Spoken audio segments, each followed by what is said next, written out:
আমি এখানে অ্যাডমিনিস্ট্রেশনকে, district ম্যাজিস্ট্রেটকে encourage করতে বলেছি যে পরিযায়ী শ্রমিকদেরকে ফিরিয়ে আন। তো বন্ধুরা, পরিযায়ী শ্রমিকদের জন্য সুখবর দিল মুখ্যমন্ত্রী শুভেন্দু অধিকারী। পরিযায়ী শ্রমিক যারা আছে, যারা বাইরে বিভিন্ন কাজে যায়, তাদের কিন্তু আর বাইরে কাজে যেতে হবে না। একটা পরিবারের তাদের সংসার চালানোর জন্য 15 থেকে 18 হাজারের সম্পূর্ণ টাকাটা তুলে দেবে রাজ্য সরকার। এই প্রতিশ্রুতি দিলেন মুখ্যমন্ত্রী শুভেন্দু অধিকারী। চলুন আমরা শুনে নেব তিনি কি বলেন। আমি এখানে অ্যাডমিনিস্ট্রেশনকে, ডিস্ট্রিক্ট ম্যাজিস্ট্রেটকে এনকারেজ করতে বলেছি যে পরিযায়ী শ্রমিকদেরকে ফিরিয়ে আনুন।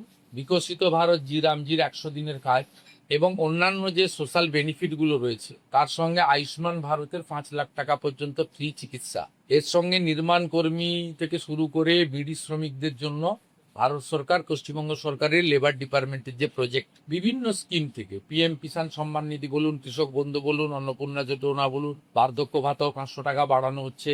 125 দিনের কাজের ক্ষেত্রে unskilled 300, semi skill 450, high skill 600, সব মিলিয়ে একটা পরিবার 15-18 হাজার টাকা প্রান্তিক পরিবার তারা পেতে পারেন। সঙ্গে প্রধানমন্ত্রীজির অন্ন সুরক্ষা যোজনার রেশন আর আয়ুষ্মান ভারতের ফ্রি হেলথ খাত।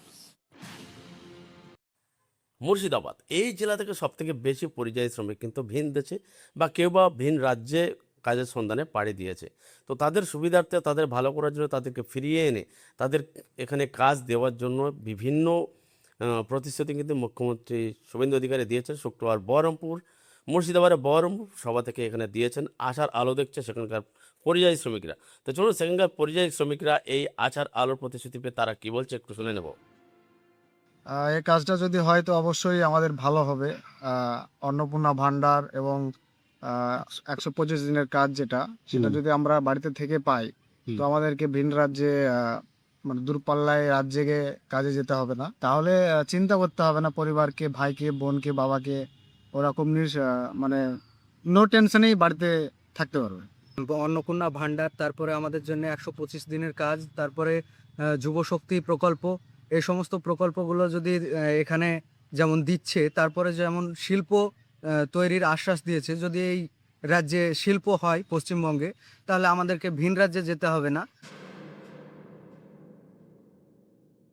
সেখানে যদি 125 দিনের কাজ হয়, শ্রমিকরা আমার মনে হয় যে অনেকেই বাইরে যেতে চাইবে না। তারপরে যদি ফ্যামিলির একটা অ্যালোকেশন থাকে, অন্নপূর্ণা ভান্ডার মোটামুটি প্রায় প্রত্যেকটা পরিযায়ী শ্রমিক পরিবার পায়, তাহলে সবাই চাইবে যে রাজ্য থেকে রাজ্যেই কাজ করতে।